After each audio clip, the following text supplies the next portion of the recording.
Welcome, everybody. Welcome to the Arsenal 101 Premier League preview show here tonight, live on the 101 chat group and also on YouTube Live. I'm joined tonight by our regular panelist, Neil, who's a Liverpool fan, been a friend of mine for a number of years. How you doing, Neil? I'm doing good, and you? I'm well, sir. I'm well. Good, I'm also good. joined by a good friend of mine, Jerry, who's down as Mr. Miz. Yeah, hi everyone. Miz, how's it going, Jerry? It's going well. Can't complain. Great news for us today as a United fan. So, well, there you go. So Jerry's let the cat out of the bag. He's a United fan. Jerry's with us as a first timer, and he's going to be with us until 9:30 or there or thereabouts. What's up, 18? How you doing? Nice to see you in the chat. Hey, 18. So yeah, we're going to get into talking about what happened last week in the Premier League. I shouldn't really be interested in that because for Arsenal fans, well, it was, not that good. But yeah, we'll get into that. But I'm going to spend some time talking with Jerry because we haven't had a Man United fan for a little while. And so it'd be nice to hear how you feel. So Jerry, talk to us. How have you felt about the start of the season for Man United so far?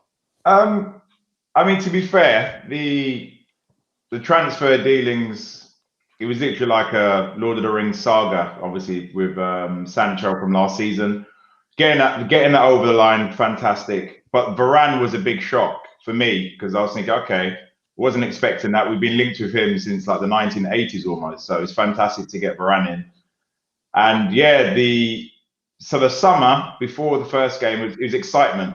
You know, speaking to a few Man United friends, it's literally the first time in a while that there was a little bit of excitement. I think what we've lacked since Nani's left is a wide player able to change games and do something different. So getting someone in like Sancho is something which I think we've needed for a while. So yeah, the excitement, and also with Varane coming in, you've got someone with pace, Champions League experience, international experience. And also someone that's in the air as well, because I think we're too over-reliant on Harry Maguire.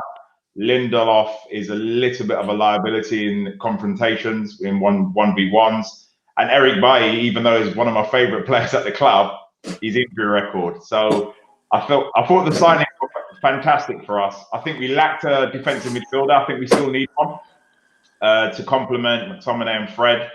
But the big news that hit today, you know, showstopper. Good stuff. I've got Andy coming into the room. He's in a funny angle. No, sorry, I'm trying to sort out. Ladies and gentlemen, I can reliably inform you that is Andy's hand, not anywhere near the orifice of his body.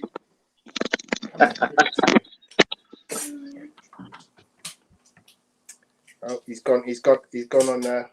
It probably wasn't his hand. That's why he disappeared. It wasn't his hand. Yeah. So yeah, all going on at Man United quietly without, making a big splash or, these moves were certainly unexpected. We kind of expect Man United with their financial weight because they're still, one of the biggest clubs in the world, to have some financial muscle and be able to work with, the pricier players that, are needed to compete for Champions League honours, etc. Mm-hmm. So yeah, it's not really a surprise. But what is a surprise is actually Man United have even with Ronaldo have still spent less than Arsenal. Yeah, I think it's just over 130, and you're like 134, something like that. Yeah. Mm-hmm. Yeah. So what amazing business, and I've pretty much been brought into meltdown because I'm like, oh my god. Look at what's going on around me. You're there spending the good money in Louis Vuitton, and we're spending the good money in Tesco's. I mean, even though I'm a United fan, but I'm realistic. I think we've bought two players from the continent, and you bought a defender. Is it Ben White? Yeah. Who has got a lot of potential, and you're buying him from an English club. So when you put on the English tax, as they call it, it's going to be an expensive signing. So I don't think you can compare it to Varane as such, because White's got a lot of potential. Varane is proven, but also I think Varane was in his last year of his contract, I think. That's correct. But yeah, so it makes it, I think, yeah, as a Man United fan, it's easy for people to be cynical. Almost every fan against Arsenal say, "Oh my God, you spent 134, and look who Man United have got." But we've been lucky to get 2 premium players in the last year of their contract. I mean, look at Messi for Barcelona. 5 years ago, you never would have thought Messi going for a free. So I think Arsenal fans, everyone likes to laugh at Arsenal. But, Andy especially. Hi, Andy. But I think when I look at Ronaldo, him coming back, my friend who's on his way here before I go out, he said to me, "Am I excited?" And I said, "I ain't been this excited in years." And the reason being is that when Man United were at their peak, it was the Ronaldo era, it was the Rooney era.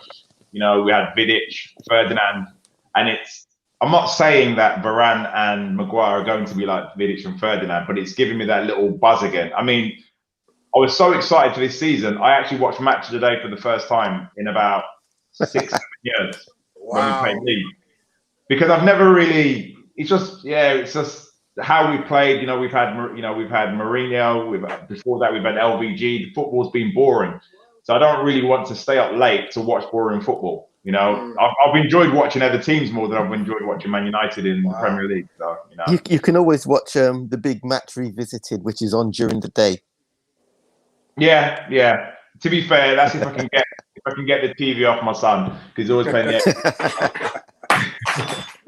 So yeah, I mean, Apollo, if you could bring up the potential first starting 11 for United for us, and we'll have a quick deep dive into that as well, because it's a formidable 11 that Man United have now got as a first choice 11. Here we go. Oh, look at that! That looks like fantasy football right there. That is an amazing lineup of players, and wow, all of those players are worldies. They're Luke Shaw this last 6 months has just looked world class. Yeah. Now Luke Shaw, I mean, I'm a left-sided player and played left wing and left back, and Luke Shaw has had a torrid 3 years. And I think everyone's really pleased for him. I speak to fans of other clubs, and everyone's pleased for him as an individual. Probably because he was almost a hated figure under Mourinho. So I think to see him turn that around, everyone's happy to see him overcome that and prove Mr. Mourinho wrong. Even though Mourinho will say the only reason that he's successful is because he had a go at him. Yeah. But Shaw, on his day, when he's consistent, for me, he's in the top 2 or 3 left backs in the world. I think the only time he can be said to be the best left back in the world is if England won something or if United win something. Yeah. Fantastic player. Maguire, for me, what I always find funny is that people forget to mention how good his distribution is with the ball. He's such a progressive defender. Yes, he's not the quickest defender in the world, but neither was Vidic. He's not a Vidic type of defender, because Vidic's distribution was shocking at times. But I'm always more confident when Maguire's in the team, and the big man, Varane at the back. You don't have to say anything. What does Pogba call him? Mr. Champions League. Yeah. He's won it all. I think is he 28, 29? Yeah. So he's coming into his prime years. Yeah. It will be interesting in the Premiership to see how he deals with the pace of the Premiership, because I think it's not as easy to come from Real Madrid when you're attacking when you got like 80% possession to come in against how's he going to do against Lukaku. So I mean, I've had a chat with a lot of people this week about Lukaku. I don't think anyone in the Premier League is going to have an easy ride with Lukaku this season. He looks like he's gone away. He's learnt his craft. He's become even more unplayable than he was before he left. Mm-hmm. Andy, you come in late. How you doing, brother? Yeah, I'm good. You? Yeah, wonderful. As you can see, we got the reunion of the RRs in the house. Jerry, Andy and myself all played for the same football team back at one time. Andy, what's your feelings on today's business transaction and this potential lineup that we can see on screen? I'm quite happy that we've sold Sissoko to Watford.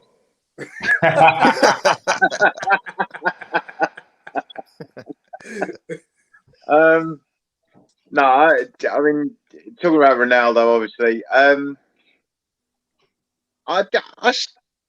I'm still not convinced that United are the real deal. I mean, don't get me wrong. Ronaldo is one of the greatest players of all time. There's no question about that.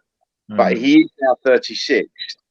His numbers last year in Juventus were fantastic. Were still great for a player of that age, no question. But it's a different league altogether.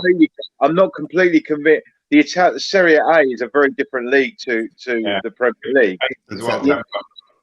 The intensity and physicality of the Premier League is tough on someone that's 35 plus, even if they are as good and gifted as Ronaldo is, and in a shape as Ronaldo is. I don't see Ronaldo playing every game. I think what will happen is Ronaldo will play 75% of the games probably, and he'll play in all the Champions League games and all the big league games, but you might not see him turning out at Burnley or Brighton or Norwich or whatever. But yeah, I mean, if he can stay injury free, then he's a massive acquisition for United because he knows what to do in the big moments, and that's what wins. That's what wins big games. Is what you do when the pressure's on in the big moments, and there's nobody better than him in the big moments. Let me go on to Neil. Let me see what Neil's got to say about this particular bit of business. All right, to be honest, I have to kind of agree that the bottom line is he's 36 now. He's getting on. Even though he's still physically fit and still playing well, you got to remember that the Italian league is totally different to the Premiership. He had more time on the ball. He would have had a lot less hard tackles, that sort of stuff. So to come to the Premiership, yes, it's great for the neutral. It's going to be brilliant to see him come in. And it's obviously brilliant for United fans as well. And I think he will do well. He'll probably play it. I agree with Andy that he'll probably play about maybe 75% of the games. But it's going to be a different Ronaldo in my view. I mean, he'll still play well, but I don't think he'll be as good because his heyday it's behind him now. Yeah, you know. But then again, what you want is you want a quality player like that in your team to kind of like have his presence rub off on the players around him. Yeah, give them more confidence, that sort of stuff. So what will probably happen is that whether he's playing or not, it will probably give a lift to the rest of the team, knowing they've got a star like that in the team. Yeah. And yes, I think they'll do well this season. But we're going to have to see. Question of Jerry, do you think Ole Gunnar Solskjaer is big enough to handle the ego marquee player? I think he is. I mean, when you look at the little spat that he had last season, I think with Fernandes, when he took Fernandes off in a few games, look at Pogba. To be fair, I don't want to fall into that trap of mentioning egos with Pogba because I actually don't think he's got an ego. I think Solskjaer has been in the probably changing with the biggest egos that you could have found in the last 15 to 20 years. You know, when you think of York, Cole, Sheringham, Beckham, Keane, Giggs, Scholes, he's been in there with all of them. So I think he'll be able to manage it. I think my big concern with Solskjaer is that is he ruthless enough to make the difficult decisions to not play people and make people happy. Having said that, then let me take you back last week to Sunday. You drew 1-1 at Southampton. What's the story there? Was at fault? Was that Solskjaer or? Yeah, for me, he changed the team. So from memory, we had he brought Martial in up top, switched Greenwood out wide. I think James didn't start. And the big challenge when you play against Leeds and Leeds on the press is that you need to get pace in space. You get space and you need to have that pace in behind. Martial is probably one of our quickest players, but he likes to play with his back to goal, and he's not the greatest at holding the ball up. So we struggled. We had, we had most of the possession. You know, we just didn't have that cutting edge. And I think if we had started similarly to how we did against Leeds, I think the result would have been different. And I think that's a problem. I think he chops and changes when, I mean, I understand people saying, oh, should Sancho have started? For me, he should have started similarly to how he started against Leeds. And I think when you start Martial up top, I don't think Martial's got the right attitude to then slot to the right side or the left side. I think he's very good coming on at wide or up front, but I think his body language when he gets pulled out of his preferred starting berth isn't as good. And I think there's been too many instances in Solskjaer's tenure where he makes changes, and I'm thinking, and I think all of us on today's call will probably say, why has he done that? And he rarely makes changes that are right like that. And I'm not saying there's like 20 of them a season, but there's maybe 3 or 4 big calls. And I think that's the difference between the managers with, you know, the top managers. They may have 1 or 2 mistakes in the season. I think Solskjaer is naive a little bit, and he has a little bit too many of those mistakes in the season. Andy, what's your feelings? You're a very good tactical analyzer of managers. What's your feelings on Solskjaer? Well, my feelings on Solskjaer haven't really changed, except for the fact that he is still there, and they're now buying players that can really maybe take them on.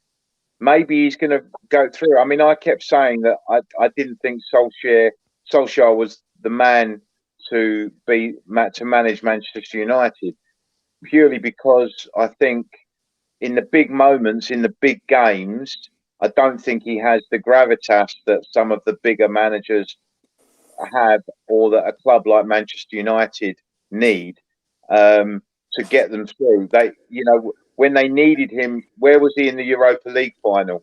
When they needed stuff, because I said I didn't think they'd win anything last season, and they didn't. Now, I mean, I know people can say I'm a Spurs fan, so what do I know? But I'm just saying that I felt that United need a bigger manager, or a manager with a bit more experience of managing big personalities and getting over the line in big tournaments. I'm more than happy for Solskjaer to stay at United, because I think while he stays there, I don't think they're going to win any big trophies. Not saying they couldn't win a cup or a sort of a League Cup or something like that, but I don't see them winning the Premier League or the Champions League with Solskjaer at the helm.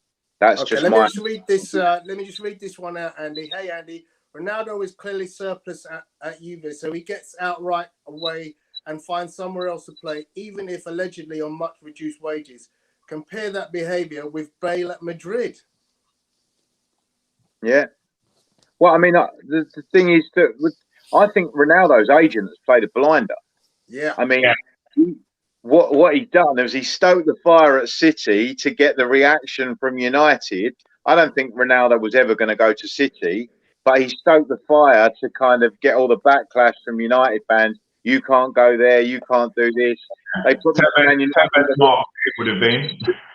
They probably had 250,000 phone calls in the last 24 hours saying you've got to stop him going to City. You know, you've got to get him back to us, and that probably works. That works the truth. But yeah, whether Ronaldo will be, because you also got to remember Ronaldo's a very different player now to the one he was before. He used to play and come inside and burst through, you know, in the channels and that sort of thing. He doesn't play like that anymore. He's more of a centre forward now, and he relies on a lot more service than he ever used to. Can't do just as much. Before you go on, Andy, sorry, buddy. I know we're gonna lose Jerry in a couple of minutes. There's a couple of questions. Can you see them, Jerry? Yeah. Oh, the Glazers. This is the thing.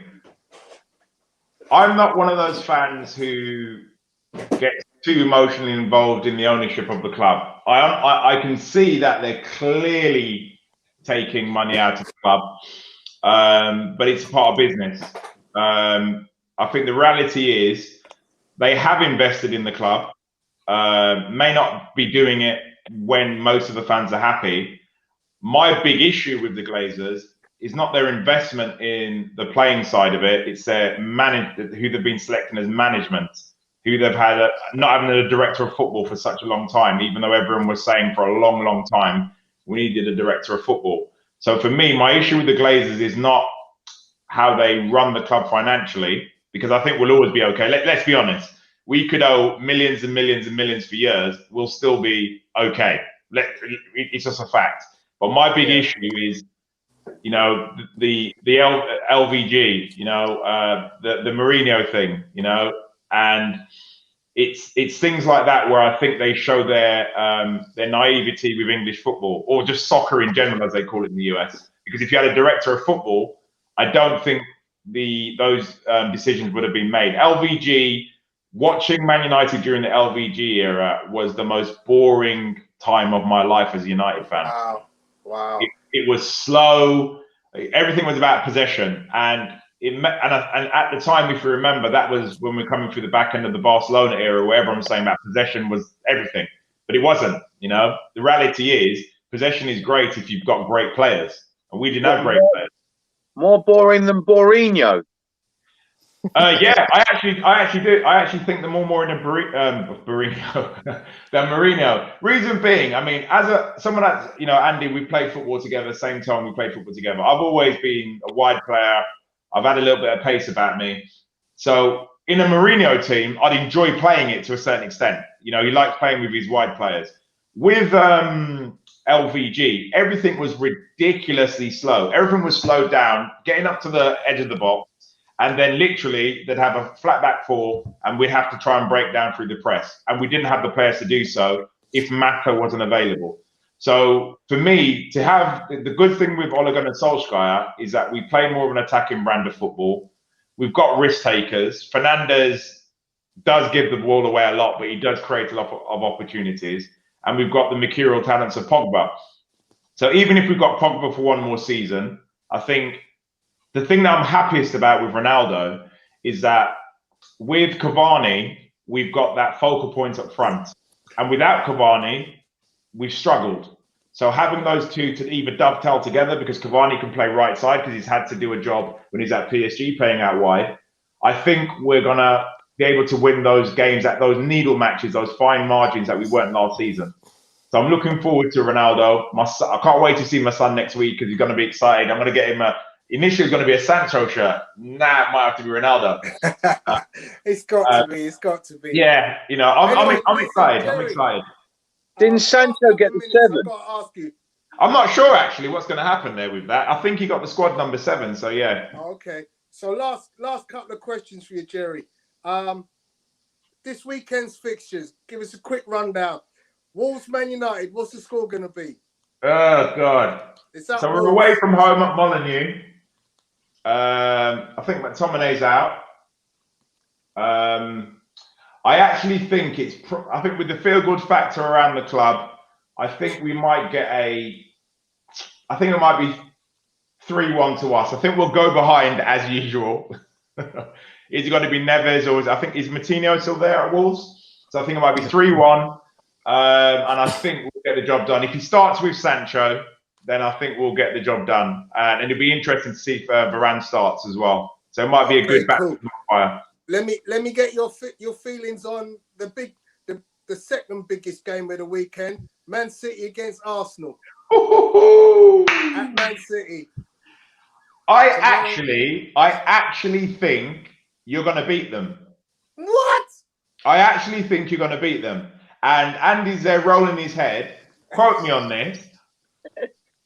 For me, when Arsenal are a team and as a side and how you play, and especially with Aubameyang, and people disrespect Aubameyang too much. You've got players with individual ability to win that game. The question is what you do if you go behind first early doors. I mean, City haven't really got that focal point up front. So is Gabriel Jesus gonna play? Is he gonna start? He's always hot and cold. So for me, I probably think that's probably going to be I'm going to put my neck on the line and say 2-0 Arsenal. By the way, Wow. for those of you watching, the trophy being wandered around in front of me belongs to my son Kyron. He won a trophy at a football tournament a few weeks back. Well Well done, done. Karen. So yeah. Kyron. So yeah. The other game, Jerry, Liverpool-Chelsea. What's your feelings on that? I hate both of them. Hopefully the ground will swallow up both sides. No, I'm joking. For me, I think that game will prove that Chelsea are not title contenders, in my opinion. I actually think Liverpool are going to. Yeah. Wow. Listen. I love Lukaku. You know, he was fantastic at West Brom. I'm from the Midlands. You know, fantastic at West Brom. Great at Everton. So-so for Man United. But I think the big problem that Chelsea have is that from a defensive perspective with Fabinho, they're very good at occupying those gaps and those spaces in between the lines. So defensively, I think they'll be able to. And with what's the guy's name? Is it Jorginho? I think they're going to be able to get the ball away from him. And if you can't get the ball in and around Lukaku's feet, Van Dijk is quick enough to deal with Lukaku in behind. So I personally think that Liverpool are going to put them to the sword. So, wow, score prediction even maybe. I think it's going to be like a convincing 3-0. Wow. I hate Chelsea. I hate them. But I hate Liverpool. I hate Liverpool more. But Liverpool, I don't know. For me, I think everyone's overhyped on the Chelsea thing. And I think people are forgetting that Liverpool are a serious side. They are a serious side. Cool. Well, Jerry, it's 9:30, buddy. It's been lovely having you on. I appreciated your view. We'd love to see you again another time. Cheers, Jerry. Andy, just so everyone knows, if you don't know Andy was a goal-scoring machine. Yeah. Tony Lesso. Thank you. See you later, guys. Take care, Jerry. Bye-bye. So I'm just going to jump straight into you, Neil, because we talked about Liverpool-Chelsea. What's your feelings? Neil? Hello. Sorry, you cut out there. I couldn't hear you for a minute. Sorry, buddy. Can you hear me all right, gents? Yep, loud and clear. So right, what's I can hear you now. On Liverpool, right, Chelsea, sorry, what were you saying? I missed that bit. Wow, how do I follow that? That's a tough one. No, seriously, I'm actually going to think. I believe that's going to be a draw. Chelsea have improved over the past few seasons, in my view, and they're getting there with Lukaku there now. That's the one piece of the jigsaw that they were missing from last season, is a decent striker. Whether he adapts quick enough to the Premier League, we'll have to see. Well, he scored on his debut anyway, so we'll have to see how he goes on. Van Dijk is back now. Hopefully he'll have him in his pocket, but it's going to be very difficult. I see that as a draw, to be honest. I see that as like a 1-1 draw. Andy, what's your feelings? I think the game's going to be won and lost tactically by Klopp and Tuchel. I think the thing about the game against Arsenal last week, Arsenal tactically were very, very naive. Yeah. You can't. Lukaku is, a physical specimen. He's a beast. If you let him have the ball to his feet, he's going to pin the defenders and his strength. Yeah. You're going to have to be very good to get the ball off him and stop him in flow and on the turn. What you have to do tactically to reduce the effect of Lukaku is stop the service into his feet. Jerry alluded to it before, but that's the crucial thing. Now, if Klopp can get the tactics right, which Arteta didn't for Arsenal last night, you can't let. I mean, Lukaku had so much possession into his feet against Arsenal. It was so naive of them tactically. I think Klopp is will have learned from that, but two, more clued in.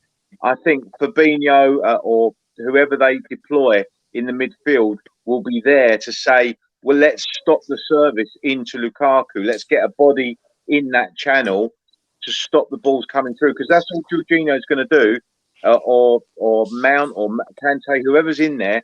Their job is to get the ball into Lukaku, and he's going to pin him. So he won't find pinning Van Dijk as easy as pinning Mari. That's a different kettle of fish. And so I think if Liverpool get their tactics right, I don't agree with the scoreline that Jerry came up with, but I wouldn't be shocked to see Liverpool win this game. But quite frankly, the quality of the players that both sides have got, the game could go either way. But I think the Anfield factor, with the crowds back and everything, I fancy Liverpool to nick this because I think people are going a little bit overboard about Chelsea. Yes, I think Lukaku will win them games that they weren't winning last season. I think that's true. But let's not forget, they've got a big gap to make up. You know, they got 67 points last year. They're like 20, 25, 30 points off winning, 25 points at least off winning the title, you would think. Possibly 30. So that's a big, big gap to make up in one season, even if you have improved, which they have. I mean, I think you've got. I would say I think you made a comment very early in your commentary about the matchup between Klopp and Tuchel, and what I think is that's where the battle will be won, because on the field both teams have got superb players, superb options, but I believe Klopp pretty much plays the same football week in, week out. Yeah, he sticks with what works. He sticks with what's worked. That's what Klopp does. He sticks with what works, absolutely. Tuchel is a much better, well, he appears to be, and Andy, you correct me if I'm wrong, he appears to me like a better tactician.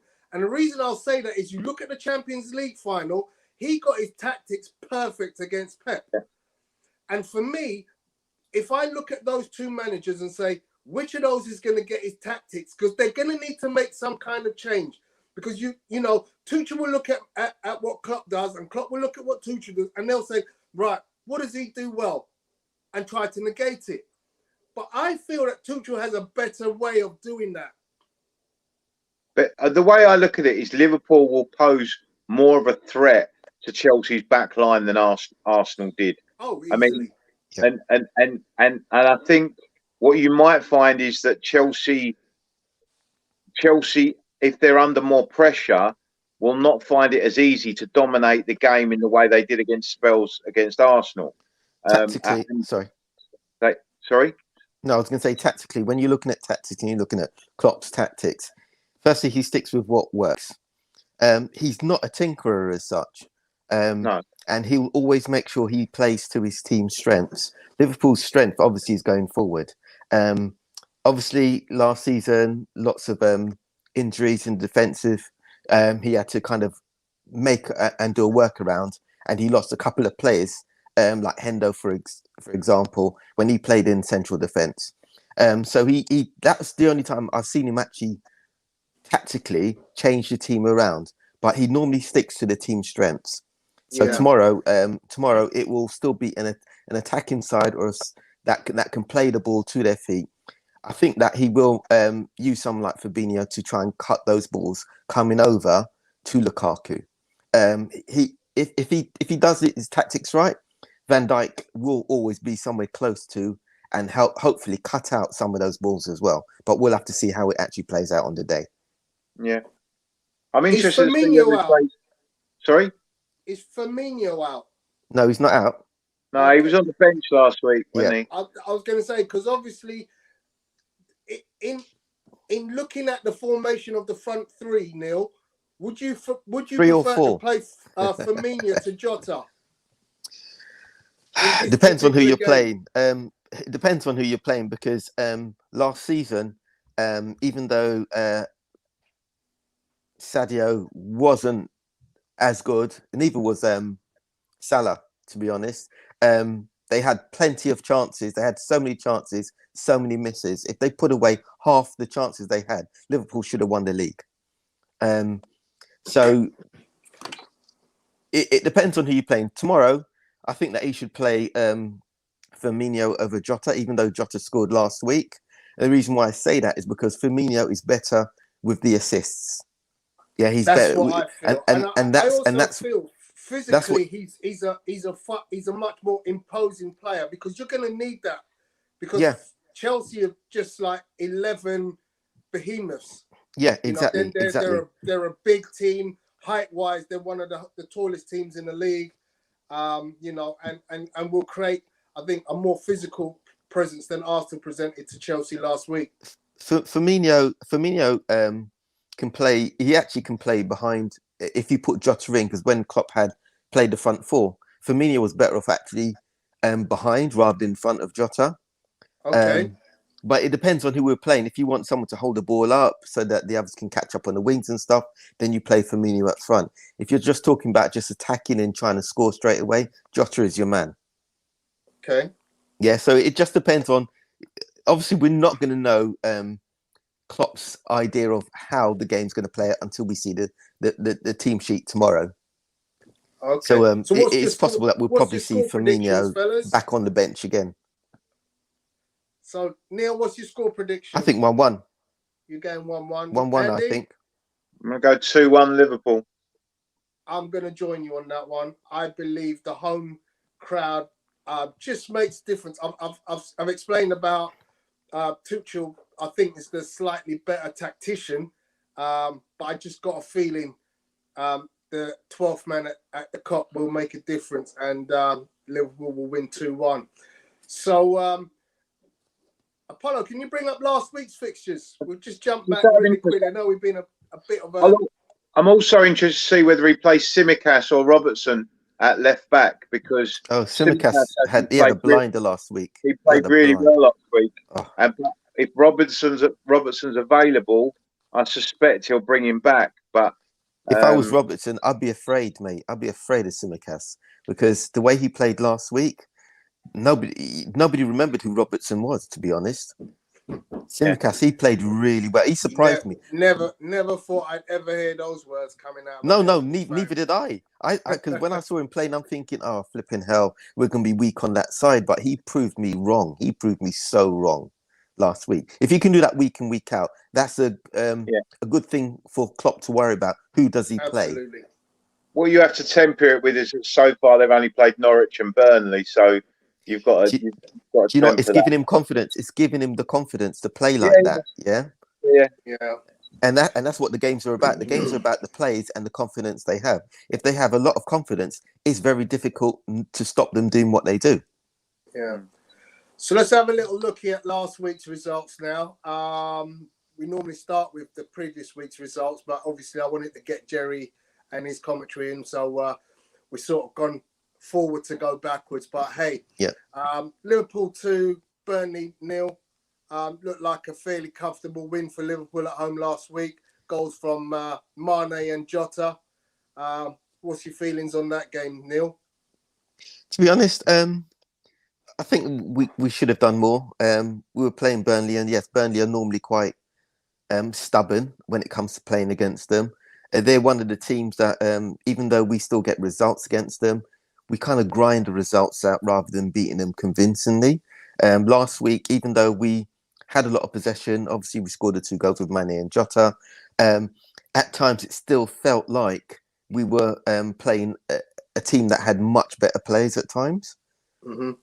So for me, I'd just like to see Liverpool play these teams and just beat them proper and kill the game off early as well. If they want to slow the game down, kill it off early rather than taking a long time to score your first and your second goal. Yeah, to finish it off. Okay, I'm going to move to Andy. Let's talk about Wolves against Tottenham last week. Andy, what was your feelings on that game? Yeah, I mean, Wolves had a lion's share of the game, but we created as good, if not better, chances than they did. Is that they had a lot of shots. They had, something like 25, suppose 20-something shots, but a lot of them were from distance or from angles that they weren't likely to score from. They didn't create that many clear-cut chances. They had a few, definitely, and the Traore one was the obvious big chance that they had.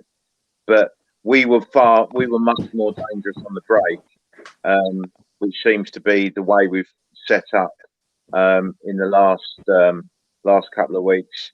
But I mean, we're getting the job done at the moment without necessarily looking sensational. So that's an encouraging sign for us. But I still would like to see us at home to Watford this Sunday. I'd like to see us playing. I would like to see us playing more attacking football. At the moment, we seem to be reacting still a lot to what other teams are doing and playing on the counter, and it's not. But that is kind of Nuno's way. But it's not really what I really want to watch, particularly. So you've had 2 weeks of Nuno now. What's your? I mean, obviously with a decent pre-season as well. What's your feeling so far? Yeah, very encouraging. I've got a lot of time for Nuno Santo. I mean, I thought his Wolves team were very, very good. What he did there, and I've got a lot of time for. I think he's very organised. I think we'll be hard to beat, or a lot harder to beat than we were. I still think we need to have at least one other defensive signing before the window closes, and I think we will get one. But we're trying to ship players out at the moment to try and create space in the squad and get wages off the books. We've done pretty well. We've got Sissoko and Alderweireld on big wages. They've gone out the door. Bale obviously has gone back to Real Madrid. We've brought in some good talent. We bought Sarr today, which I don't know if people know, but young 18-year-old from Metz. Lots of teams are interested in him. We've got him. We're also apparently in for Mariba from Barcelona, another 18-year-old who Chelsea and one or two others are interested in too. But we've had a bid accepted by Barcelona tonight for him. But not only is he, but apparently we won't pay the agent's fee. So the question is whether the agents are going to control the player or whether the player's going to say, well, I want to move to Spurs. I don't know. We'll wait and see. But, you know, there were a couple of players that Apollo brought up in the chat. Tafan or Tufan? Yeah, I'm not sure what he's going on about, Ozan Tufan. What Spurs supposed to have signed him? I don't know who he is, to be honest. And what's the other two that you brought up, Apollo? The two previous to that? Joe Rodon and Cameron Carter-Vickers. Yeah, Rodon obviously played. You know, we signed him last year, and he obviously played pretty well for Wales during the European Championships. Yeah. Carter-Vickers is an American international, USA international, but he's been there several years, and we keep loaning him out. He's not. He's never going to play for the first team. I don't think he will get. They've talked about trying to sell him. Apparently, Newcastle were interested. One or two Championship clubs. He might go for a small fee, 5 million, 8 million, maybe something like that. We'll see. We'll see. So the area that I think you guys should be most worried about is centre backs because I would say with Dyer and Davinson Sanchez, I think you've got just not good enough in my estimation. The truth is, we've tried, but they're not ripping up trees. We've tried to offload both of them during the summer. Sanchez was being offered to Sevilla as in the swap deal for Koundé, which Koundé decided he didn't want to come to Spurs, and that's his prerogative, obviously.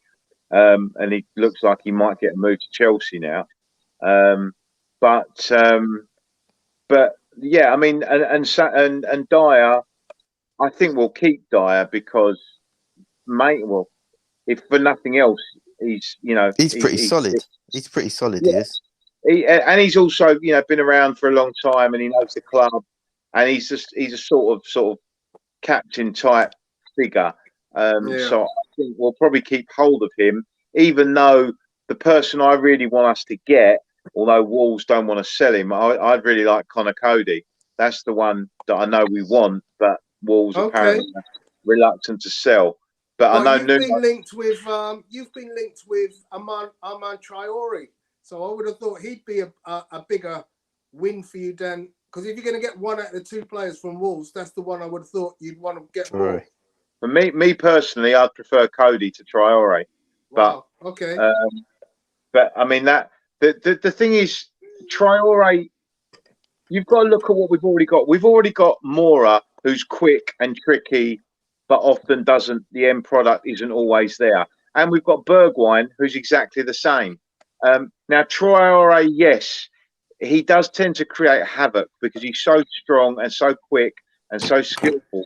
But again, if you look at his end product with Traore, often doesn't come to much.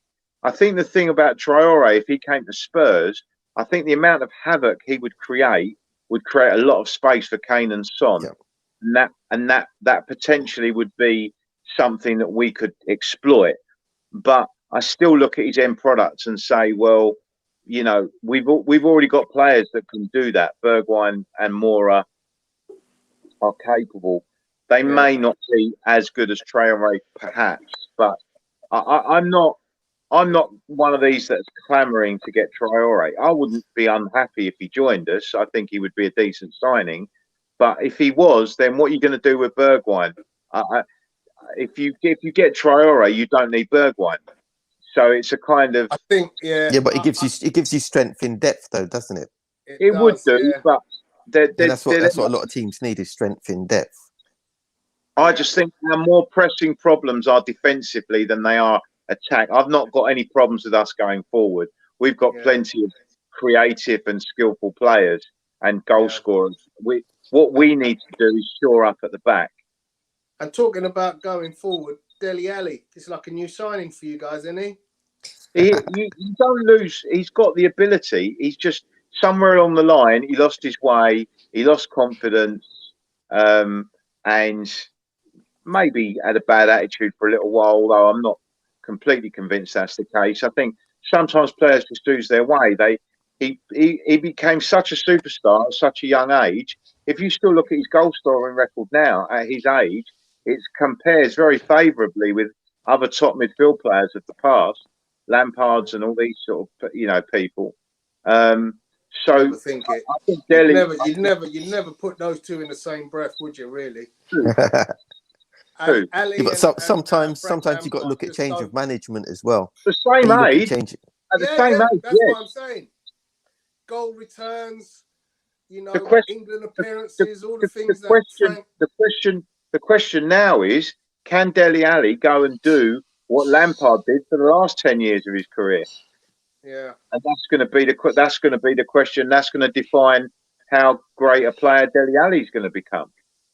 Okay, gents, I want to move on quickly onto the fixtures for next week. But before I go there, is there any fixture from last week that stood out for you guys? Obviously, Man City won 5-0 against the newly promoted Norwich, who look like they're already going to be the whipping boys. But is there West any Ham for me. results there that you guys West Ham for Leicester. About? West Ham against Leicester on the Monday. That was the game, man. That was the game. West Ham have come so far forward in the past 2 seasons under Moyes. It's amazing. I'm hoping that they slow down and stop because obviously we don't need another team challenging the top 4. But no, they're one. I think this season they'll be one of the other teams to watch. West Ham, definitely. Well, I mean, if Antonio gets injured, which he often does, then that causes them a big problem. I think West Ham. Yeah. But Antonio seems to have a new lease of life. And Lingard, I think they should do what they can to buy Lingard before the transfer window closes. Yeah, good shout. What's your thoughts, Andy, on West Ham? I thought Villa were good at home, and obviously a sensational overhead kick from Danny Ings. Oh yeah. That was pretty special. And he got it right on the laces as well. It wasn't a shinner. It was a proper connection on it as well. Beautiful goal. And he started the season very well, Danny Ings. Yeah. He didn't do that when he was at Liverpool. That was done by Aston Villa. What a great bit of business that was. Yeah, absolutely. I'm gutted. Well, my guess is that it becomes clear now why Spurs didn't go for Ings, and that was because Levy had no intention of selling Kane. So that's why we didn't go for him. But yeah, at the time when maybe we thought that Kane might go, then obviously I was saying, well, if we're going to let him go, then we need to go and get Danny Ings. Obviously, leaving you down. But I mean, you kind of think, looking at the price they paid, you know, it would have been worth getting him anyway. Yeah. Great business. Well, yeah, I mean, agreed. I agree. I would have liked him to have come to Spurs, but my guess is Danny Ings didn't want to come to Spurs unless Kane was going to go, because he would know he was playing second fiddle. Yeah, And this was the problem. This has been the problem Spurs have had for 4 years, trying to get a backup striker for Kane. No one wants to come because they know they're going to be second fiddle.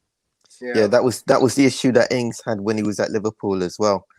He wasn't obviously the first choice striker or even the second choice striker, to be honest, up front, which is why he had to leave. He had to go. But watching him play last week, I just went like, why did we let him go? You know, but it's the way it goes sometimes. It's the way it goes. And I'm gonna, you know, come in the same opinion that you guys have given, that, you know, Danny Ings has shown since he left Liverpool that he is a very, very good, competent striker. He scored, you know, 20 goals at Southampton a season. He's had a lot of points to prove. That's why. Yeah.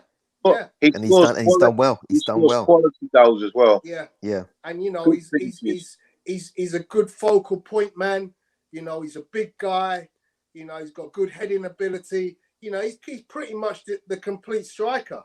Yeah, so he had all that at Liverpool. I would have seen Danny Ings at Arsenal, because he had all that at Liverpool, but unfortunately he was injured for a long time as well, and that was part of the issue as well. Why we kind of got rid of him. Well, Bertrand, someone was talking about Bertrand and Danny Ings. Bertrand was the one who talked me round into liking Ings, because when he left Liverpool, I was kind of thinking, oh, he's a bit of a cart horse, isn't he? You know, kind of like a, you know, but you know, his couple of seasons at Southampton proved me so wrong, and I became a good fan. I've become a big fan of Danny Ings, and I would have loved to have seen him at Arsenal. Maybe taking on the mantle instead of an holding player like Lacazette.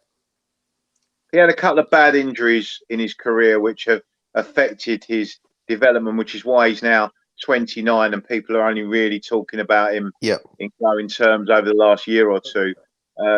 But yeah, I mean, he that's why he was at Liverpool in the first place. They thought he was going to be a superstar. Yeah, he had that potential. Then he got injured. Yeah. So let's move on to the fixtures this weekend then, guys, and run through them. Big game tomorrow morning. We've talked about. I didn't give my view on what the result would be, but how can I put it? We got a big confidence booster in the week. I know we were playing the second string for West Brom, but you know what? A win's a win. It will give a lot of those players some form of confidence. Arteta knows his job's at risk. There is talk that he's got 5 games to sort this out. You know, this game comes at a bad time for him. He just needs to get a result. It doesn't need to be a win. It just needs to be not a loss, and it needs to not to be a heavy loss. So, you know, a 2-1 loss, a 3-2 loss, a 1-0 loss, I think people can stomach that. If we get trounced 3-0 tomorrow, the pressure just goes straight back where it was before we won at West Brom.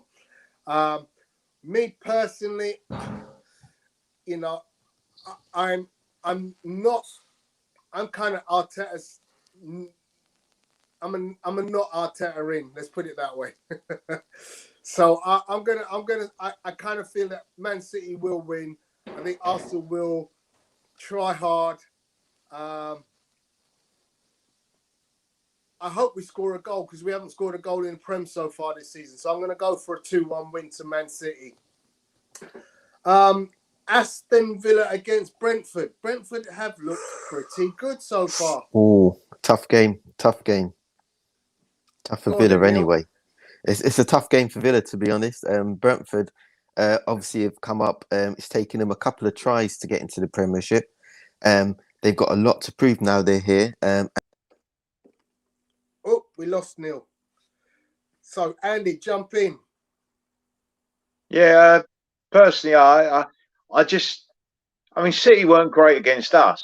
Talking about Man City, Arsenal, and they weren't great against us. But I just can't see that Arsenal get a result at City. They've got a puncher's chance. They've got people that can finish, and City don't look prolific at the moment, particularly as they haven't managed to get themselves a proper centre forward. But they proved last season that they can win the title without a proper number 9. So, you know, I just can't see anything other than the City win.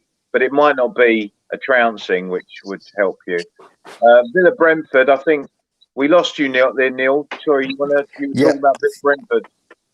Yeah, and I said I don't know how much of that you guys caught. For some reason, my phone went hot and then it just cut off.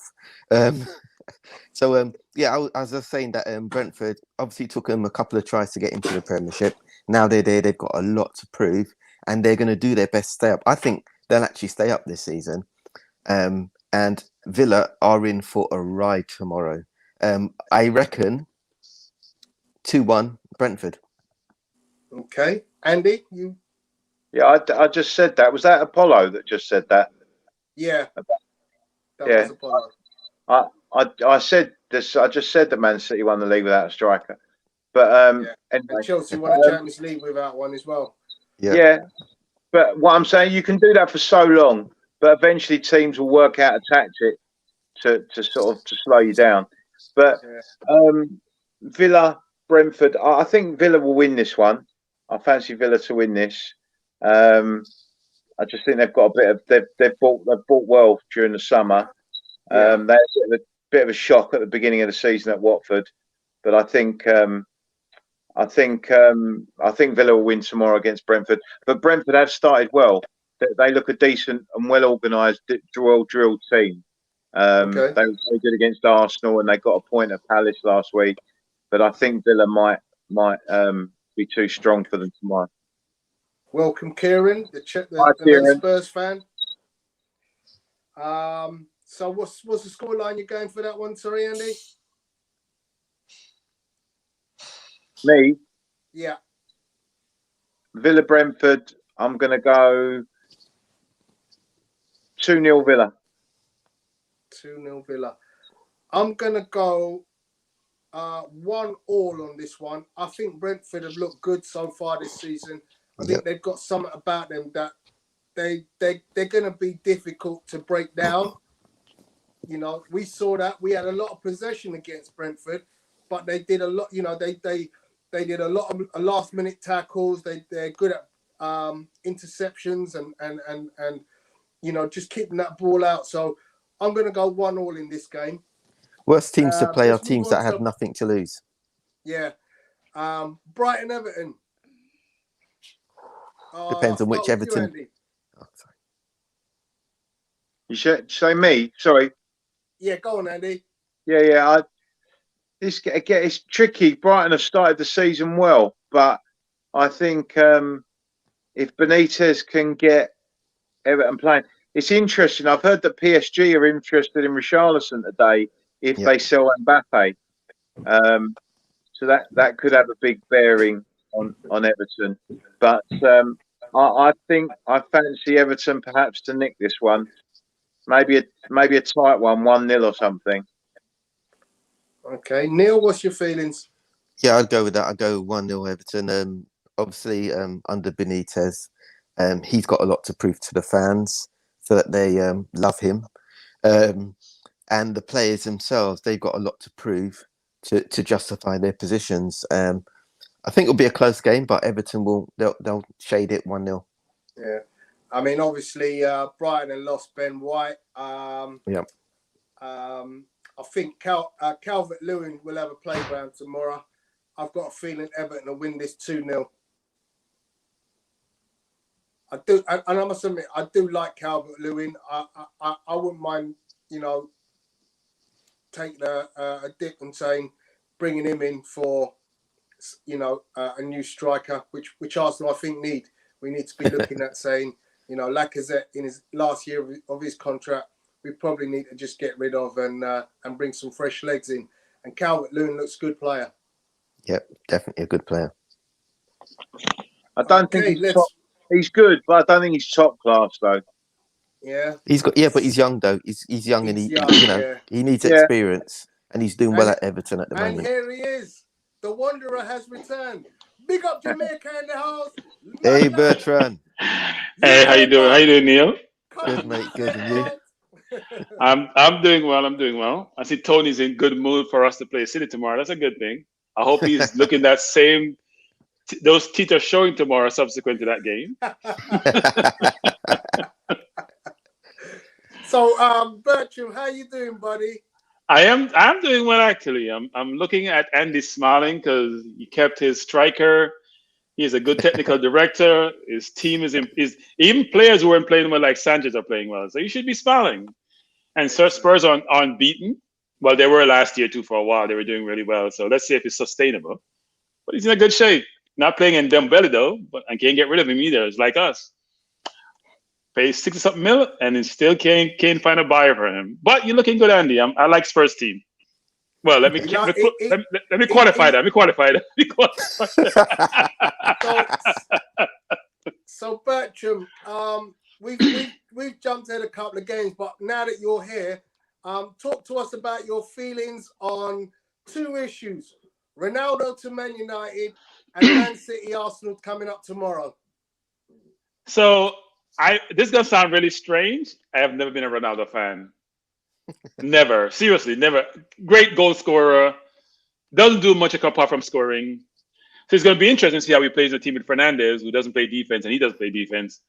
Let's see how they do in the Premier League. He's going to score goals. That's what he does, and he has the players to get him the ball. Much apart from score, Huh? what the game's all about. Well, Andy, you know the Premier League, which is if you don't play your man. It reminds me of Hazard when he played against, was it PSG? And Marino got into him because he didn't mark his man go score. The Premier League is very forgiving. You can have great quality, but not the effort, and you be shown up. So let's see when Fernandes doesn't run back and he doesn't run back, what happens? Will they be able to overcompensate given their ability? They may, but Papa doesn't play that much defense either.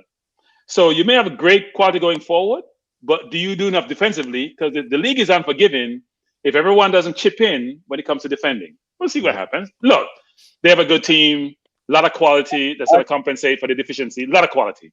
I said earlier, I don't think Ronaldo necessarily makes them title challenges. He gets them closer, right? Because you need goals. He gets them closer, yes. Yeah. If you have Rashford and Sancho, Fernandes supplying the ball, and Pogba is in the mood because he's looking for a contract someplace else next year at PSG. Yeah. And he's been brilliant. I mean, his passing, he's make passes that people don't see, right? You don't even envision those passes. He's cutting the ball in different places. So, no, it isn't good shape. I mean, you know what you're saying there about players wanting an away from a team. I understand that concept if the team isn't succeeding. And obviously, Man United won nothing last year. So he probably is getting itchy feet. But let's look at this team that's on the screen now, Bertram. This is a cup-winning, a league potential winning team.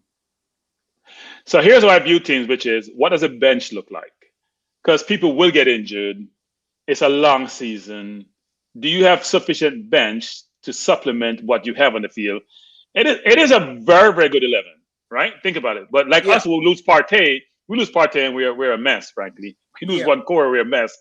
We lose Partey and Ben White and Gabriel. That happens to Liverpool last year. Look at Liverpool's team when they lost a core in the middle and they crumbled.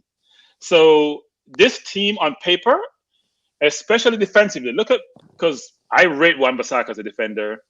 Shaw played well in the Euro. Maguire played really well. And what do you say about him? I thought he was a tanker like the Titanic, but he's turning nowadays. And Varane has the experience, even though he bombed 2 seasons ago in the Champions League, but he has pedigree. So defensively, and McTominay in front of it, who's improved, even though he just had surgery, are good. But look offensively. That's where you look. I mean, Rashford and Sancho and Ronaldo and Fernandes, Cavani off the bench, Pogba. Greenwood. They have a very good team, good defenders in the defense, not defenders overall. and very good going forward. And Maguire also brings the ball out very, really well. So both centre halves can handle the ball. They're a well-stocked team. But if Maguire was to get injured, Well, they have Lindelof from last Lindelof. year. Yeah. He maybe can do. Here's the thing: they're gonna outscore you. That's the problem you're gonna run into, right? yeah. So they may not be the best defensively. They're gonna outscore you. So you have a challenge, which is they're a balance offensively. They're good defensively, not great. And they even play the Cities and the Liverpool well in prior years, right? Even without some of these players. Yeah. They play City well prior year. They play Liverpool well. They get up for the big games. They didn't lose a game from home last year. It's going to be interesting to see what happens. I mean, the funny thing is, I look at the, Apollo, they were injured. That's the thing I'm talking about. It's injuries. They were injured. That's why they didn't win. so actually, guys, I didn't mention this previously, but is the potential weak link in that team David De Gea? I thought Henderson was a keeper, but De Gea is keeping because Henderson's injured. Isn't that it? Yeah. I thought Henderson became number one, but they give De Gea between the stick because he got injured. He's still injured from the Euro, before the Euro. Yeah. Yeah. But he I could think be. He could be. I think De Gea might start finding some form now. Varane and Ronaldo are there. I think that he might rediscover that he is actually a very good goalkeeper now that he's got some real top class boys there. Yeah, but that would be the Ronaldo factor, isn't it? That's probably part of the reason why he's been brought into United. Clearly, he's not as young as he used to be. He won't be doing as much. Yes, he's there to score goals, but he's also there to spread his experience around the team as well and give them that confidence boost. So, Neil, I have a question for you. So, all the owners in the Premier League, well, most of them were involved in trying to have a runaway league, spent a lot of money, including yours truly. What happened to Liverpool? You're the only team that has spent a lot of money. We're talking about the European Super League, and between Tottenham and Arsenal trying to run away, they've all spent money. Spent a lot of money on. £36 million is a lot of money in this environment. Yeah. Hey, listen. For FSG, that's a lot of money. Yeah, we're talking about Basuma today. The thing with the FSG, they've still got that thing about buy young, bring them up, turn them into great strikers, sell them, and that's what that money you use to buy your bigger players. To them, it's still a business. Okay. And that's how so Neil, I know a team that done that, Neil, and they keep going in one direction. I know a team with that same concept have done that, and every year they've gone from winning to second to third to fourth. What we finished last year, Tony? Was it 9th or 10th? Yeah, but the thing is, I mean, as much as I now dislike FSG, I've also got to appreciate what they've done for the club as well. If they didn't come in when they came in, Liverpool may not be there because we were very close to administration under Hicks and Gillett. They kept taking out loans, putting it against the club. The club was in a lot of trouble financially. So I have to take my hat to FSG. But yes, they do need to pump a lot more money into the club, but they're not going to. We know that they're not going to do that. Hey, Neil, Dave, worse than Kroenke is, because you know what? This is Kroenke's money. FSG is private equity. Is that private equity money? You can't spend private equity money like it's not. You like this. Yeah, but no disrespect. It's oil money. Yeah, but no disrespect. They're American owners, and American owners have a different view on soccer than other owners out there. Yeah, you look at the Glazers. The Glazers kind of think very similar as well, and I know that the same thing's going to happen at Villa as well. So I feel a little bit differently, Neil. I think American owners, some of them come out the hard way. They make their money the hard way. Yeah. It's not oil money, or it's not, we know how Abramovich got his money. So they appreciate their money, and they believe in growing their money, not just enjoying their money, which is an interesting concept, right? So, yeah, but that doesn't work for football, though. That doesn't work for the British, for the Premiership. Two things. One, it's football, not soccer. Two, I said soccer because that's what the Americans call it. I know. Two, I think Liverpool are trying to get Basuma from Brighton for about 6 million, but I don't think Brighton want to sell this late in the window that they haven't got time to get anyone to replace him. But I think Liverpool are trying to get Basuma. So here's where we messed up. I thought we should have kept Saliba, take the Ben White money, and bought Basuma. right? We should have bought Basuma with the Ben White money and kept Saliba. And we have Saliba and Gabriel, 2 monsters in the middle. Even if they have to learn on the job, let them learn on the job. Basuma and Partey would protect them. That's a formidable middle that we'd have had. I have no idea we go buy Ben White. He may turn out to be a great player, but the idea to me made no sense. And worse still was that, and many people have heard me say this.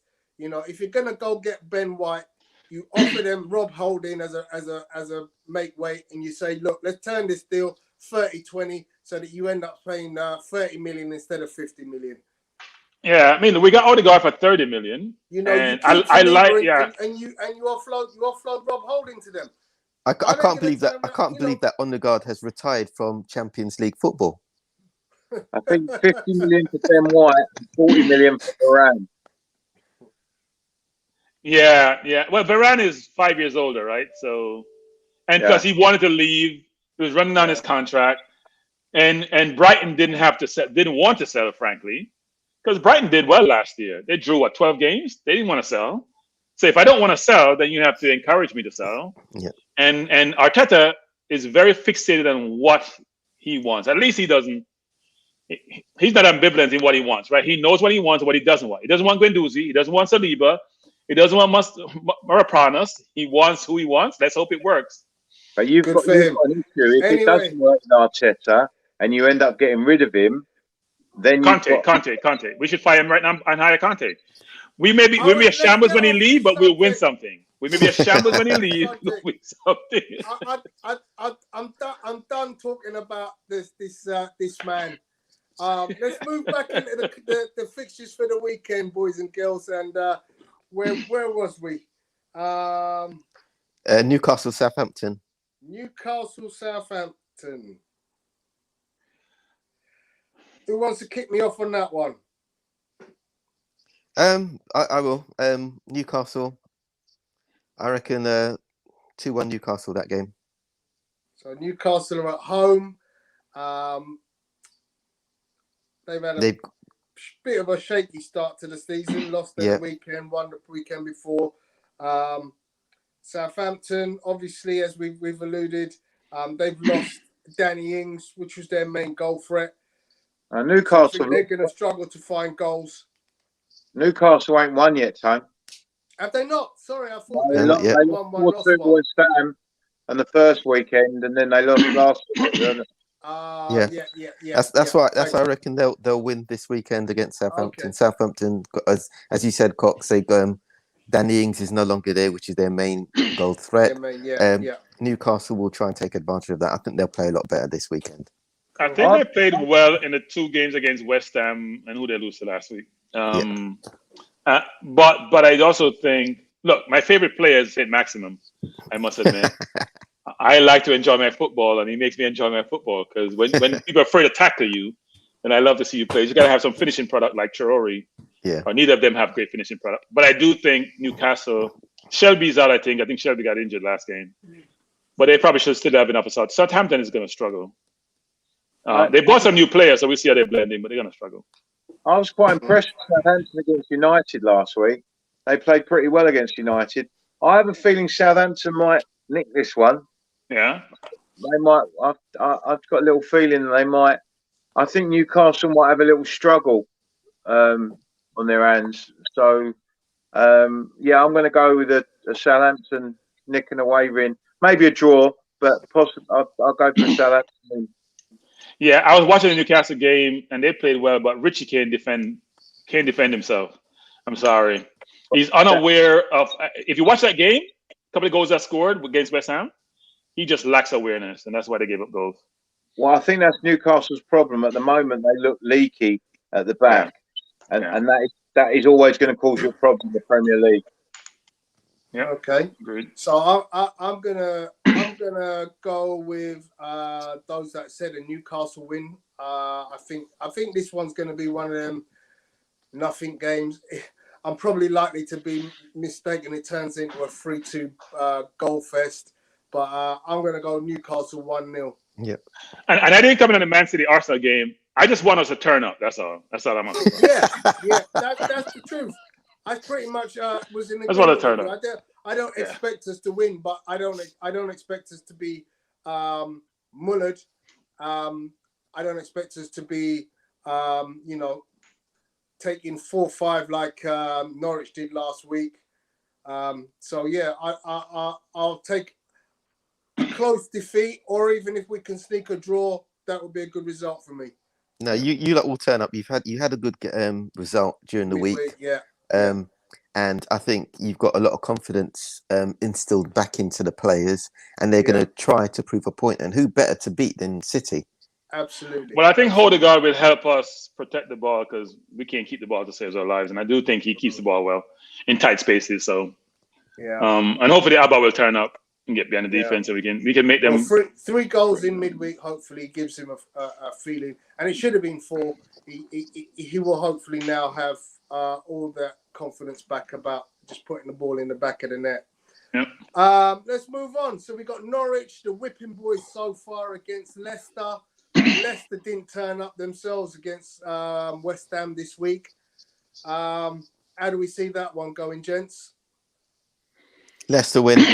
Leicester, I reckon Leicester 3-0. After their last result, they've got a lot to prove, and as we can see, Norwich probably one of the favourites to go straight down. I reckon Leicester will do them 3-0. Sorry, Andy. Yeah, tricky one. I mean, obviously Norwich have been unlucky with the start of their season to play Liverpool and City first 2 games. That's not easy for any team. And then obviously to have Leicester coming next. But Leicester looked a bit flat to me the other night. I wouldn't be shocked if Norwich could get a point out of this game. Although I would say, I mean, on balance, you'd have to say on form, you'd have to predict that Leicester would win. But I wouldn't be I wouldn't be shocked if Norwich could get a point out of this. Bertram. I think Leicester have some defensive problems. The kid getting hurt, and Sianchu hasn't played well the last couple of games. But I'd say this: I think Leicester is going to take out their frustration on Norwich. I expect them to win by a couple of goals. Cool. I'm going to join you on that one. I've got that as a comfortable win for Leicester. Jamie Vardy's got to be chomping at the bit to get back on a goal sheet so far this season. So yeah, Leicester win 2-0 for me. We move on to West Ham versus Crystal Palace. West Ham at home.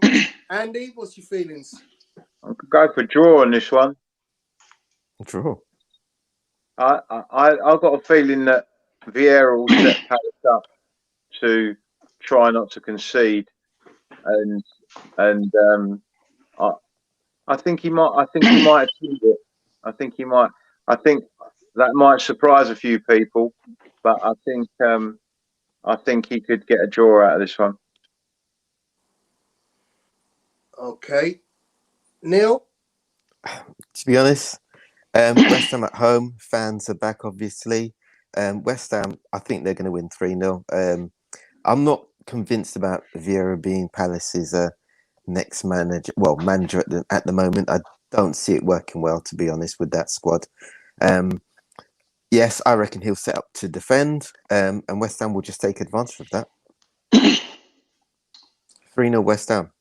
Cool. Bertram. I think the Jamaican striker is on fire.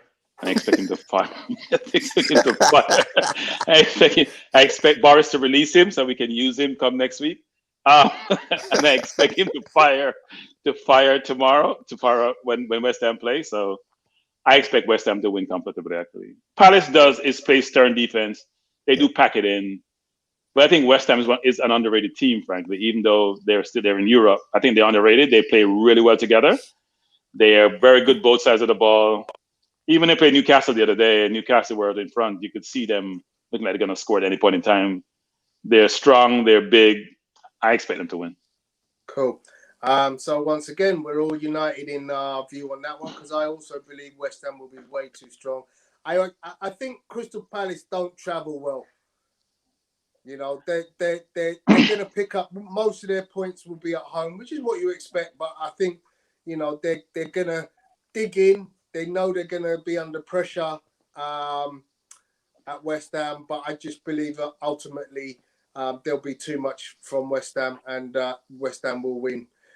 So I wonder what it United in feels that- like, though. I wonder what it feels like to be a fan of some of those teams where the owners don't really invest in the team. We complain about the Cronky.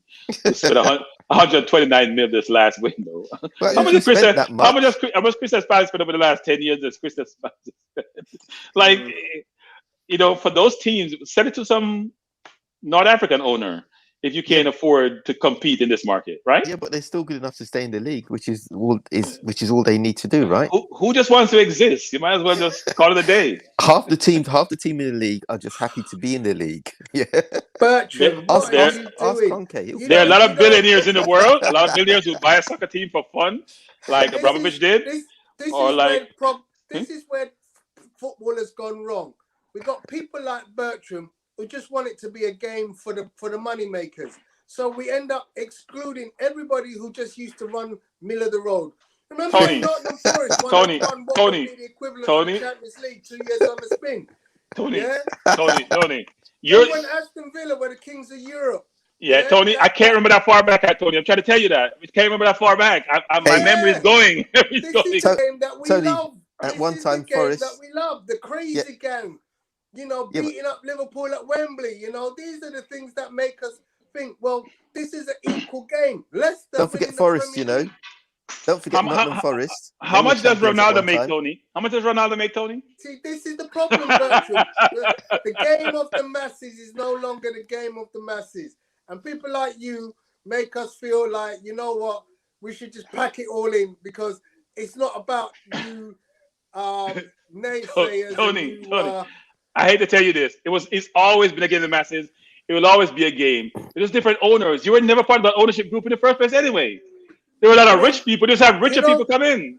You know, if it was down to me, I'd instigate some kind of wage cap. The financial fair play has proved to be an absolute waste of talking space. You know, but you know, look, Definitely. it is what it is. We deal with it as we can. But I'm still a lover of the original game. The Premier League should love where the game is going, because the Premier League has become relevant. Unlike Serie A, which is irrelevant, La Liga is irrelevant. Bundesliga, they're all irrelevant leagues. You think about it. Whereas apart from PSG, frankly, Barca is a mess. Real Madrid still have some clout, and Bayern. You can't mention 6 teams in any of those leagues and say they're very good teams, those 6 teams. You can do it 6, 7, 8 teams in the Premier League. The Premier League has benefited from all of this debacle and changes and reinstitution and regeneration of these leagues. The Premier League has benefited I materially. agree with you 100%. Of course I have. We have the most attractive league in the world. Yes. And I'm pleased that we have that. Yes, But it's about I still where the am money a is. romantic. I'm a romantic. Okay. I'm practical. I am very practical, and I love what's happening. And I hope Crystal Palace get a very good rich owner. So does West Ham, so they can all compete. Because since we're not going to have ESG anymore, bring all the billionaires in. Let it be equal playing field, so Spurs and Arsenal can compete again. Because right now our owners, well, Spurs owners are not as rich as ours, but ours like to protect their money and don't. But they stand to spend, which I'm very pleased about.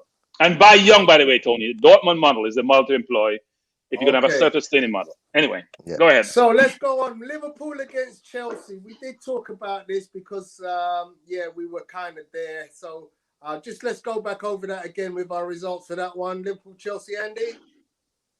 Yeah, I said 2-1 You Liverpool. said 2-1. That's right.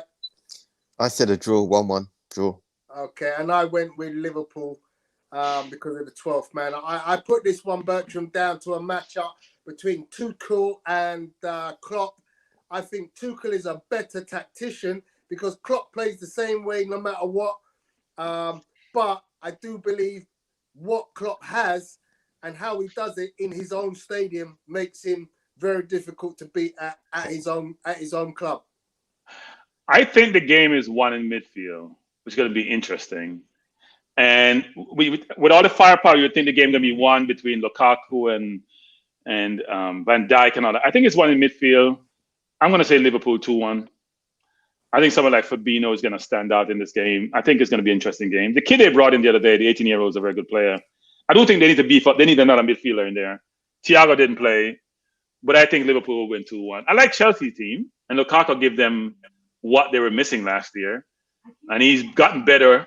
I'm not sure his first touch is better, but he's gotten better overall because of his movement, and he's even more physical than he was before. But I still expect Liverpool to win at home. As you said, Yeah. the fans are the 12th man, so I expect them to win. Okay, so we know how this match goes. We start well the first 10 minutes. City score around 17 to 20 minutes. We hang on until half-time. We concede again around 55 minutes. And City allow us to do a bit of something. They sit back in position. We pass around back four, claiming possession statistics mean nothing. Odegaard hits the post from 30 yards, and we claim that we had that it just gone in, would have been a different game. Okay, yeah, there we go. Greg has spoken. Thanks, Greg. I would say Pep said to De Bruyne, "We don't need you this week. Yeah, I don't want to embarrass my protege. We don't need you this week." Okay, so we're going to Sunday's games. Burnley Leeds. Who wants to kick me off on that one? We'll go for Leeds. I'm going for Leeds to win at Burnley. Maybe 2-1. Okay, Neil. Yeah, I'll go for the same. I'll say 2-1 to Leeds. Leeds are definitely going to do it. And as Bertrand will say, Rafinha's going to be the man of the match. I love Rafinha. I love that kid. He's brilliant. Amazing. He's brilliant. Yeah. I think Bamford is already. I think Bamford plays really well also, especially how he feeds other players around him, which people don't appreciate as much. Yeah, I expect Leeds to win. He holds the ball up well. He holds that ball up well. He plays well. Yeah, a little bit unorthodox, but he plays well. I say at least 2-1, like Andy. You're an out striker. What's just your thoughts on Bamford? Well, when he first came up to the Premier League, I didn't think he was going to cut it, and proved me wrong. He did very well last season, and he's a much better player than I gave him credit for initially. But we'll see how he does this year, whether he backs it up with another decent season. I think he is a good player. He's impressed me, actually. So we'll wait and see. But yes, no, I've got a lot of time for Bamford. Cool. He looks unorthodox when he's playing, but he plays he's effective. He plays a high tempo game. He holds the ball up well. Yeah. Miss a fair amount of chances, but also puts the ball in the net. No, he's a good player. Yeah, and obviously he's got this great relationship with Bielsa because he does exactly what Bielsa asked him to do. Yeah, You make him sound like a yes man, like Arteta. He works well within that system. He works really well. And like yourself, Andy, I didn't think he was much of a player in his first season. I actually thought a bit of a pub player, to be honest. But he's one that's shown me a different side of this game that is to be admired. If you score double-figure goals and have 7 assists, you're doing well in the Premier League. So just on that one, I'm going to go Leeds win on that one. I'm going to go with a 2-1 away win for Leeds. Tottenham Watford, guys. We obviously got to start with Andy. I'm going. Kane's back. Well, I think there will be a Kane bounce factor. He obviously got 2 in Europe last night, which admittedly against inferior opposition, but I think he'll be on the score sheet again on Sunday, and I could see us having a decent win, maybe 3-0. Neil? I reckon 2-0. Kane will be the man of the match purely because he's trying to get all the fans back on this side and prove the debacle that he went through before is behind him now, and he's with Spurs for life. Okay, I'm going to go back to Andy. I want you to talk about or at least the summer. Yeah. Yeah. Would you say, Kane? What's your thoughts on the Kane debacle and his popularity with the Spurs massive? To be honest, it don't concern me. I think most Spurs fans didn't begrudge him the move if he got it. From my phone. The white one. Sorry, I was talking to Kyron. Sorry. I think most Spurs fans wouldn't have begrudged Kane the move. But the thing was, City didn't come up with the money. I mean, they offered about half of what he was worth, so they didn't get him. To be honest, I found City's behaviour very strange. They must have known anybody that knows anything about Daniel Levy, that when Daniel Levy said he thought Kane was worth 200 million, the idea that you were going to get Kane for less than 150 was just complete and utter nonsense. So if they weren't prepared to pay 150, I don't know why they bothered starting the whole process in the first place. Yeah, but City are the one team that everybody knows they got the money and they don't want people to take advantage of them. So they That's kind of right. mess people about, don't they? And That's what they their do. But Yeah. the point, it was a waste of time, them even trying to get Kane for less than 150 million.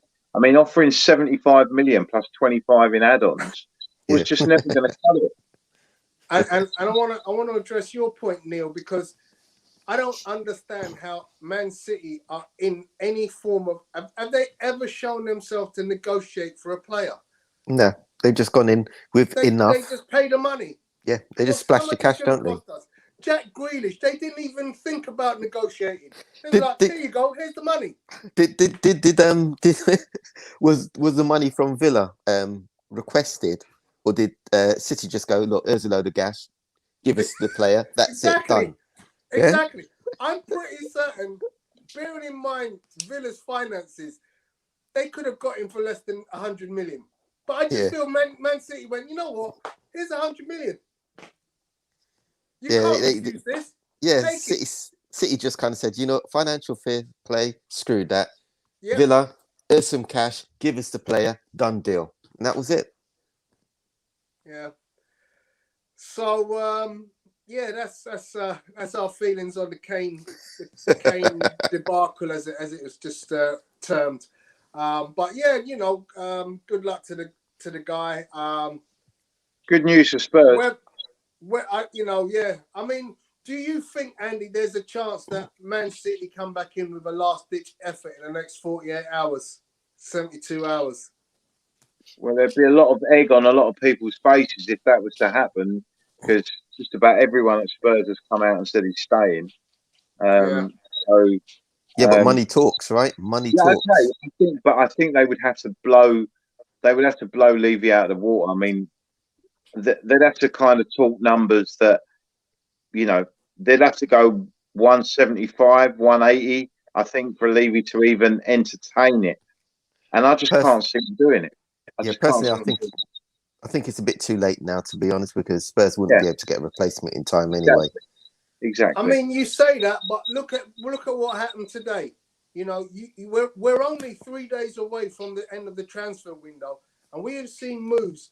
And let's be honest, most moves happen very rarely right near the deadline day. You know, we'll all be sat on the edge of our seat at Arsenal, waiting on a deadline deal to happen.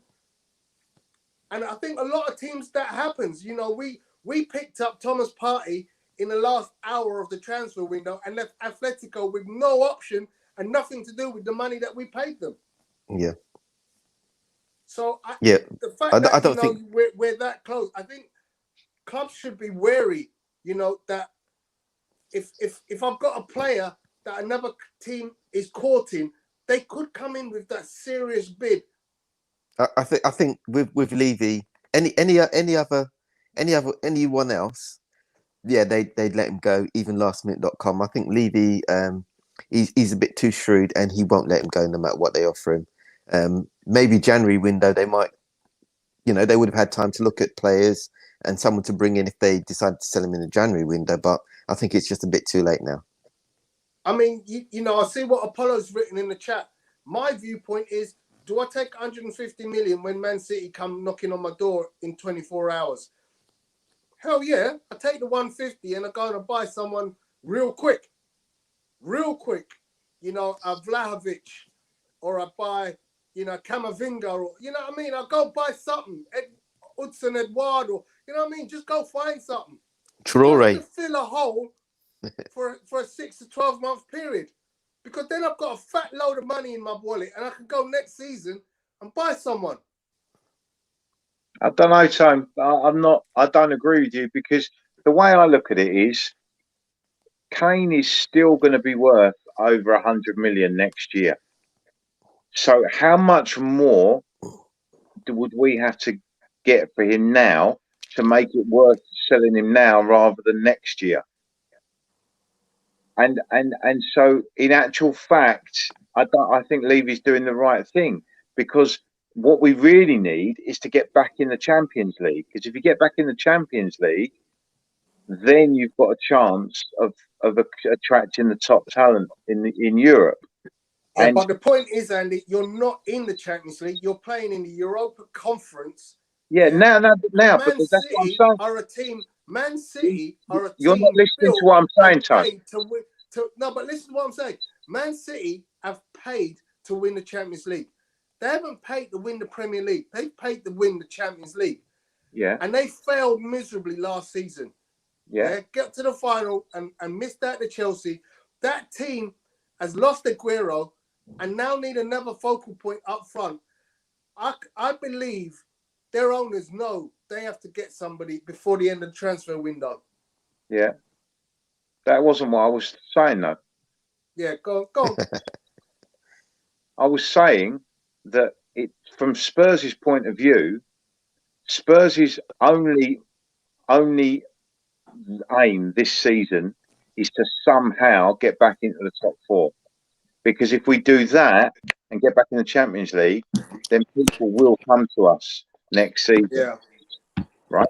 And if we can get 100 million for him next year, or 120 million for him next year, and 160 for him this year, that 30, 40 million extra, well, it's worth more to us to qualify for the Champions League than it is to sell him now for an extra 30 or 40 million.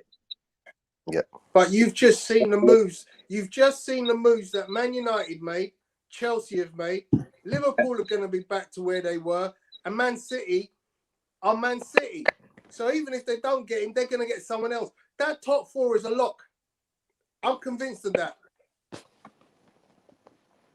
You might be right, but I still think we massively underachieved with the squad we've got. Anyway, gents, I've kept you on here for a little bit longer than I was expecting, so I'm going to finish off Wolves and Man United, Tottenham and Watford. Give us your two scores for those two games, and then we'll call it a day. All right, man. I said 3-0 Spurs. Okay, and Wolves, Man United? I'll go 3-1 United. 3-1 United. The new rejuvenated, all singing, all dancing Man United. What's your prediction on those two games, Neil? 2-1 Spurs. Wolves will lose 2-0. I think they'll play very defensively against United. Okay, I'm going Tottenham to spank Watford tomorrow, or Sunday, 3-0. And Man United also going to be, I think even though we won't play probably, I just think that the whole Man United dressing room's got to be absolutely bouncing off the wall with the players they've got at their disposal now. So I'm expecting them to come out with a celebratory party on Sunday. So I'm going Man United 3-0. Cool. Gents, right. It's been great talking and seeing you. Thank you very much for your time this evening. Have a lovely weekend. Been a pleasure. Cheers, guys. And you. Hopefully we'll see you guys next week. Cool. Thanks, everyone. Take care, gents. Have a good one. Bye from us. Later.